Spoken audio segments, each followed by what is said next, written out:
если вы хотите купить квартиру в Турции, планировки 2+1, которая будет комфортна вашей семье, рядом, близко с морем, и которая подойдет для того, чтобы постоянно проживать в Турции и получить вид на жительство в Алании.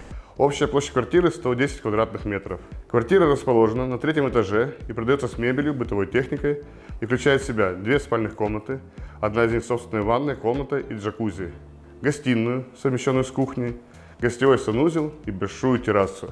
Также есть прогулочная терраса на крыше дома с панорамным видом на море. Прекрасные видовые качества, квартира просто супер. Честно, лучшее предложение на сегодняшний день в центре Алании, в Тосморе.